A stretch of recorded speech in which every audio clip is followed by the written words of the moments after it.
Bismillahirrahmanirrahim.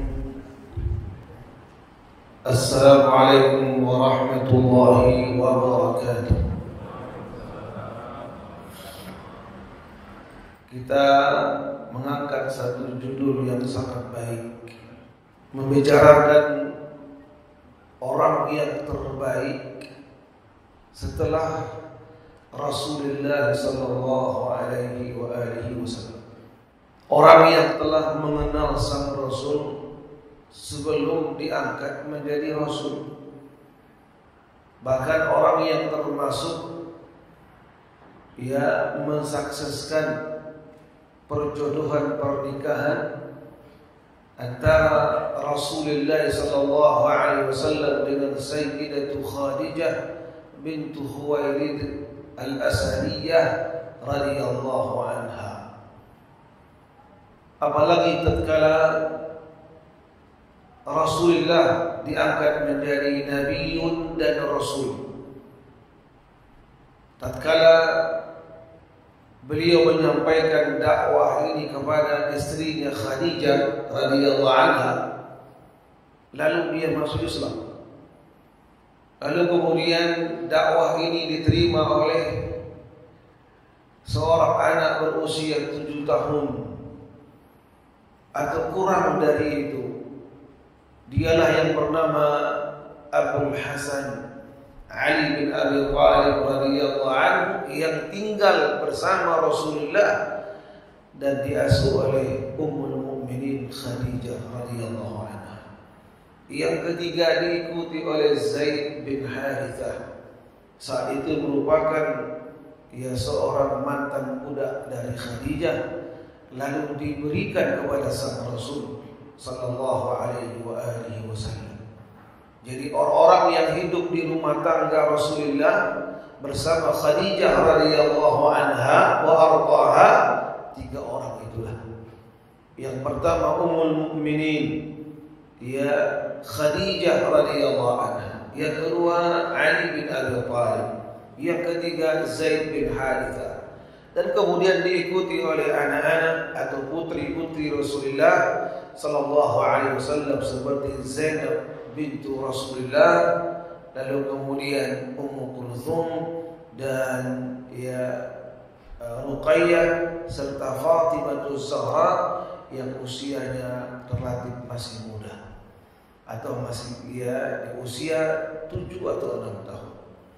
Bapak Ibu sekalian, lalu orang-orang yang di luar rumah Rasulullah atau di luar rumah tangga Rasulullah sallallahu alaihi wasallam, orang yang paling dekat dan orang yang paling mengenal sang Rasul sallallahu alaihi wasallam, itulah Abdullah bin Uthman ibn Abi Quhafah radhiyallahu anhu warḍahu.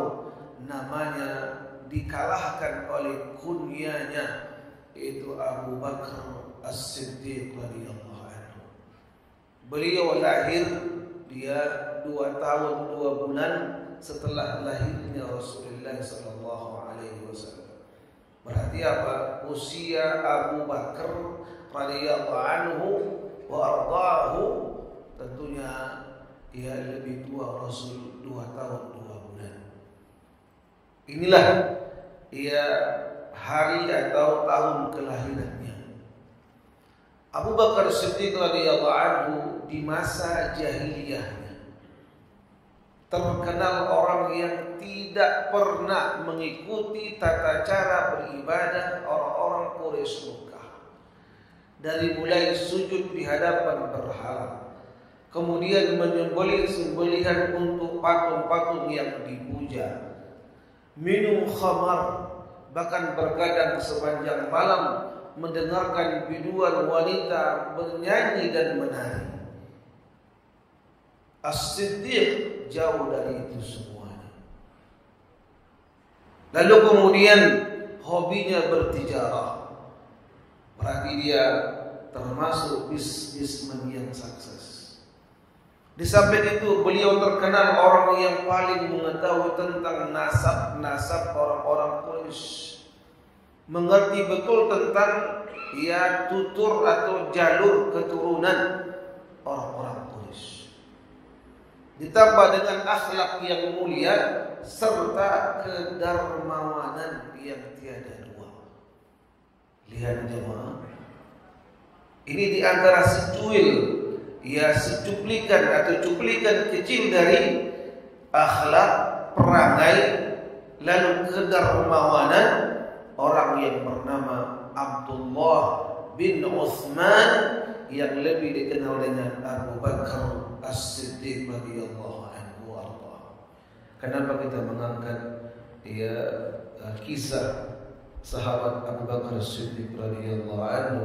Atau ada yang bertanya kenapa tidak lebih baik menjelaskan tentang sirah Rasulullah sallallahu alaihi wasallam? Jawabannya ialah tentunya sirah Rasulullah sering kita belajar, sering kita mendengarnya, dan sering kita membaca. Adapun kisah sahabat yang mulia ini tentunya jarang. Walaupun ada, baik kiranya kita ulang-ulangi untuk kita jadikan contoh dalam kehidupan kita sehari-hari. Lalu kemudian begitu banyak hadis Rasulullah SAW. Bahkan ayat-ayat Al-Quran menjelaskan secara umum tentang keutamaan para sahabat. Apa di antaranya?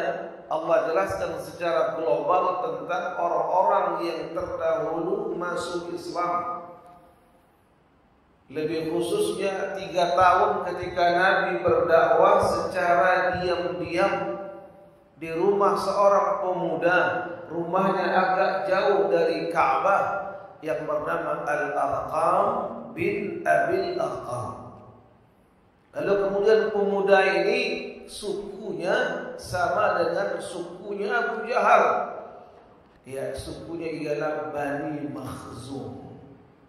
Sehingga disebut dengan seorang pemuda Al-Arqam bin Abil Arqam Al-Makhzumi. Ada 3 hikmahnya. Dia anak muda, tentunya sudah menikah. Lalu kemudian rumahnya agak jauh dari tempat-tempat berkumpulnya pembesar Quraisy. Lalu kemudian yang ketiga, dia termasuk kerabatnya Abu Jahal. Allah lah yang mengatur semua itu. Lalu Rasul pun mengikuti perintah Allah agar menjadikan rumah Al-Arqam bin Abil Arqam menjadi markas dakwah Rasulullah selama 3 tahun diam-diam dan belum terang-terangan. Dan bagaimana Rasulullah sallallahu alaihi wasallam mensifati bahkan memuji sahabat-sahabat tersebut. Lalu para ulama hadis membukukan di kitab-kitab mereka disebut dengan manaqib. Nah, ini manaqib yang benar.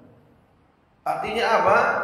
Ya, kisah-kisah mulia atau biografi-biografi indah dari para sahabat tersebut. Dalam beragama Islam, dalam kesediaan membela al-Islam, dalam memperjuangkan menyebarkan agama Islam, itu para sahabat Nabi. Ya, radhiyallahu anhum wa radu an. Allah ridha kepada mereka. Alangkah besarnya pahala para sahabat, lebih dan lebih besarlah pahalanya Rasulullah sallallahu alaihi wasallam.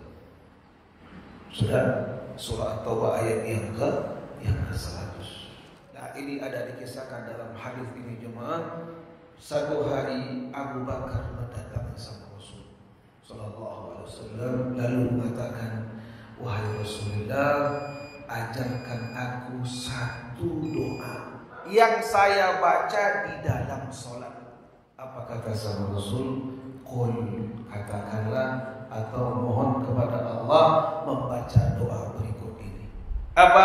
Allahumma inni zalamtu nafsi zulman katsira wa la yaghfiru dzunuba illa ant faghfir li maghfiratan min 'indik warhamni innaka antal ghafurur rahim.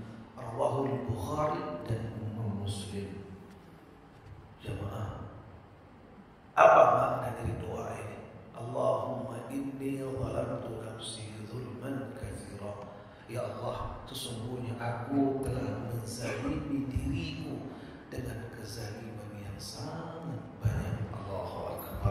Baik, saya ringkaskan ialah ketika beliau memohon kepada Allah dengan doa yang sebegini tawaduknya, ya Allah, sesungguhnya aku telah menzalimi diriku dengan kezaliman yang sangat besar. Seolah-olah dia menganggap orang yang paling banyak dosanya, padahal kita bukan memaksudkan beliau. Enggak boleh kita mengatakan para sahabat suci dari dosa, tidak. Tapi lihatlah kehidupan beliau radhiyallahu anhu. Lalu kemudian wala yaghfiru dzunuba illa ant. Tidak ada yang mampu mengampuni semua dosa kecuali Engkau, wahai Allah. Faghfirli maghfiratan min 'indik, maka ampunilah dosa-dosaku, pengampunan yang datang dari sisimu, dan rahmati aku, sesungguhnya Engkau Maha Pengampun lagi